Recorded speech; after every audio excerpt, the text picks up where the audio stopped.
안녕하세요. 황녀의 싸다가 토크 시간입니다. 네, 오늘의 황녀 사연은요. 결혼 혼수부터 모든 걸 큰며느리의 의견을 물어보는 시댁 때문에 우라통이 터졌지만 그 숨겨진 비밀을 알게 된 어느 한 아내분의 사연입니다. 사연 읽기 전에 구독과 좋아요, 많은 공유 부탁드릴게요.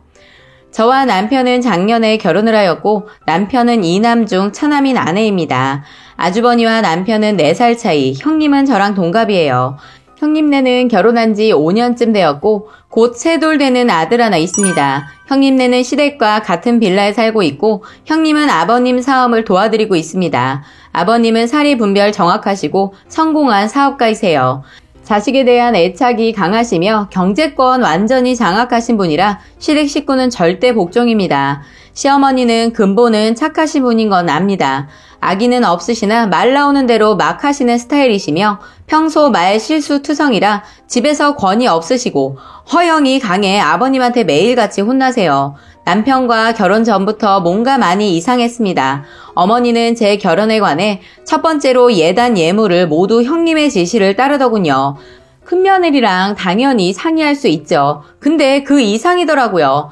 가뜩이나 해오라는 게 많아서 성질이 뻗치는데 본인이 갖고 싶다는 것도 아니고 형님이 해오라니까 해와야 한다 라는 말은 기분을 2-3배로 잡치게 만들더군요. 그 내용 즉슨 큰며느리가 예단으로 밍크도 받아야 된단다 하셨는데 이미 5벌쯤 가지고 있으시고 형님은 안 해드렸어요. 걔가 반상기도 꼭 받아야 하는 거라던데? 지금 보면 집에 그릇 차고 넘치세요. 애비는 반지는 뭘로 하고 시계는 뭘로 했다는데 너도 그만큼은 해야지 않겠냐? 큰며느리가 자기는 이바지 보자기 40개 넘었는데 너도 신경 써야 한다던데? 라고 하시며 2번째로 저희에게 반찬을 싸주시는데 옆동 사는 형님한테 들킬세라 첩보 작전이십니다. 오자마자 형님이 있는지 없는지 확인하고 바로 차로 내려가 숨겨놓고 다시 올라오거나 종이 쇼핑백에 반찬을 넣고 그 위에 옷가지를 올려놓고 운반하세요. 한 번은 진짜 들기름 구하기 힘들길래 어머니한테 쓰시던 거 있으면 반병만 주세요 했다가 그런 소리 형님 없는 데서 하라고 옆구리 찔렸네요. 3번째, 가장 소름 끼쳤던 기억은 저희 친정집에서 예단으로 시어머니, 시아버지께 각각 보석 선물을 하나씩 해드렸네요. 한복 걸쳐 입고 떡 맞추고 예단을 이고지고 포장 격식 따지랴 드리는 격식 따지랴 엄청나게 신경 썼습니다. 시어머님이 선물에 대한 답례를 해주신다고 금 한 양을 준비해 주셨는데 형님이 보면 안 되니 검정 봉지에 싸서 문간막 책상하고 벽틈에 놓았으니 조용히 들고 가라고 했습니다. 4번째, 예물값은 모두 돈으로 주셨고 저보고 알아서 하라고 하셨습니다. 그리고 시어머니는 구입한 예물은 집에 가져오지 말아라 하셨습니다. 형님이 보면 괜히 질투하니 가져오지 말랬는데 그럼 하면 어떻게 주시게요? 했더니 알아서 챙겨가던지 생략하길 원하시더라고요. 형님 예단은 저보다 작게 예물은 비슷하게 받은 걸로 알고 있었고 함은 결국 생략했습니다. 5번째, 형님 생일 챙기라고 한 달 전부터 성화 내셨으나 작년 제 생일에 형님에게 아무것도 받은 적 없어요. 돌아오는 조카 생일 챙기라고 역시 한 달 전부터 성화를 내셨으나 이번에 형님이 돈으로 달라고 했다네요. 6번째, 다 말하자면 끝도 없지만 대체로 사연 내용을 보시면 어떤 분위기인지 아시겠죠? 마음은 좋으신 분이고 후하신 분들이라 아끼지 않고 퍼주지만 집에 돌아오는 길에 전화 옵니다. 형님은 모르게라? 그리고 저 모든 이야기 중에 형님에게 직접 들은 얘긴 한마디도 없어요. 그렇다더라 하는 어머님의 말씀뿐입니다. 그래도 전 형님이 너무 짜증나고 밉습니다. 근데 직접 한 얘기도 아닌데 대놓고 물어보기도 못하고 처음엔 어머니가 갖고 싶은 걸 저렇게 형님을 이용해 말씀하시나? 저희 부부도 헷갈렸는데 그건 아니었어요. 형님이 시어머니에게 말한 게 맞긴 하더군요. 어느 날 어머니가 본인의 한복은 새로 안 해도 되니까 형님은 반상기는 꼭 해오라고 전화를 하셨습니다. 본인 의지로 집에 널린 그릇 말고 굳이 그릇을 위해 새 옷을 마다할 분이 절대 아니세요. 뭐 덩달아 본인의 허영을 채우신 부분도 없지 않으시겠지만요. 하지만 큰며느리 한마디에 알아서 복종하듯 하신 게 훨씬 클 거예요. 저희 시댁에서는 형님이 상전이세요.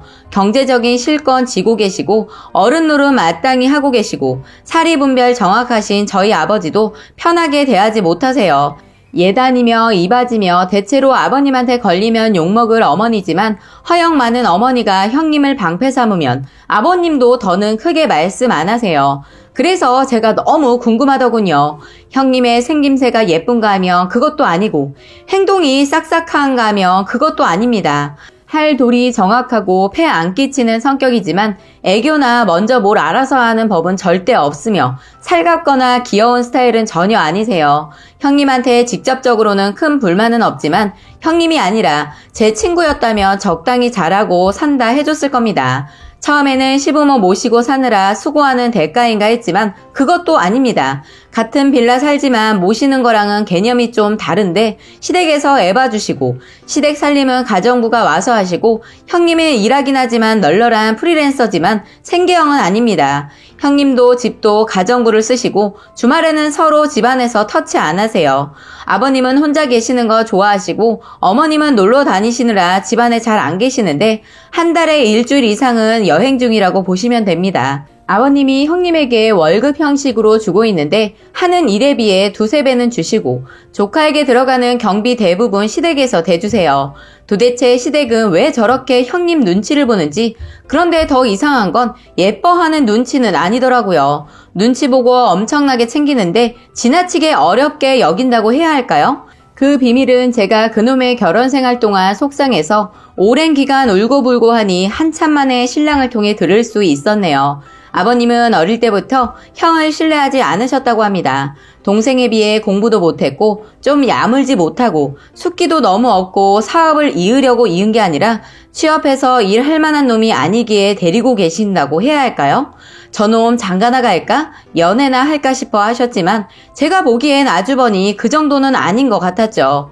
아무튼 아버님에게는 좀 기대에 몸이 치는 것 같기도 하고 늘 걱정이었던 장남이 어느 날 형님을 인사시켰던 거죠. 객관적인 조건도 형님이 더 나아 보여요.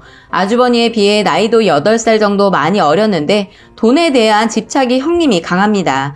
유치하게 대놓고 몇만 원 가지고 그러는 것이 아닌 시댁 유산에 관심이 많다고 남편이 말해줬어요. 어쨌건 아버님 그녀를 보시자마자 애 놓치며 큰아들 장가가긴 글렀다는 생각에 필사적으로 잡으셨다고 했어요. 결혼 전 무엇이든 제일 좋은데 뭐든지 제일 좋은 물건으로 완전 전폭적인 지지로 결혼을 시켰고 아직도 그 결혼은 시아버지가 시키셨노라 하십니다. 형님은 자기는 남편보다 시부모님이 더 좋아 결혼을 결심했다 하더군요.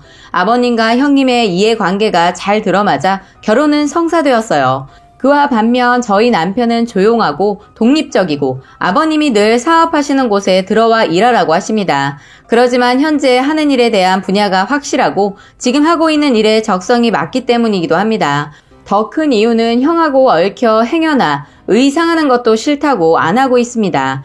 처음에 제가 시댁에 와서 저와 형님 차별한다고 생각했어요. 그래서 더 분하고 화가 났던 것입니다. 제가 그녀보다 부족한 게 없어 보이는데 이건 형제간 차별을 떠나서 아예 나랑은 레벨이 다른 사람 취급을 하니 참 많이 힘들더군요.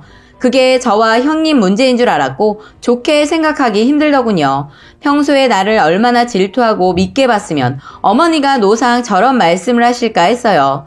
제가 그녀에게 대체 뭘 잘못해서 저런 말들을 들어야 하나 매일같이 분하고 열받았어요. 근데 시부모님 입장에선 그녀를 좋게 해서 비유를 건드리지 않아야 아들을 온전히 건사할 수 있다고 생각하셨던 거예요. 못난 아들 데리고 살아주는 대가로 집안에서 그 위치와 그 금전을 보장해 주셨던 겁니다. 평생 호라비로 데리고 살아야 하는 거 아닌가 했던 큰 아들을 똑똑한 며느리가 아들 챙겨주니 그 은혜를 갚으시는 꼴이죠. 시간이 지나 아직도 형님이 좋지는 않습니다만 사정을 알고 난 뒤로는 최소한 밉지는 않게 되더군요. 어머니, 아버님 입장도 바꿔 생각해보니 이해가 갑니다. 한편으론 형님이 불쌍해 보이기도 한데 그 집에선 행여 형님이 알아서 마음 상할까봐 형님 모르게 진행되는 일도 많습니다. 그래서 본의 아니게 종종 혼자 바보가 되기도 합니다. 라고 사연 올려주셨습니다. 오늘의 댓글 소개해드리겠습니다. 10손가락 깨물어 안 아픈 손가락 없다지만 아픔의 강도는 다르다고 하죠. 똑같은 내 새끼인데 이쁘기만 한 자식도 있고 불편한 자식도 있고 듬직한 자식도 있는가 하면 뭐든 똑같이 해도 모자라 안타까운 자식이 있습니다.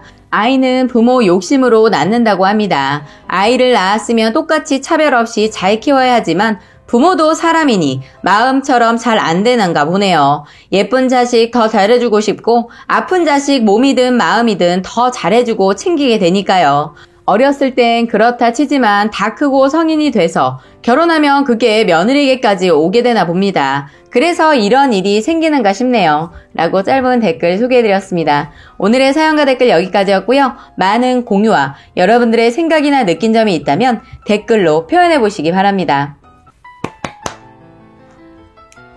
그래도 좀 억울한 것 같은데?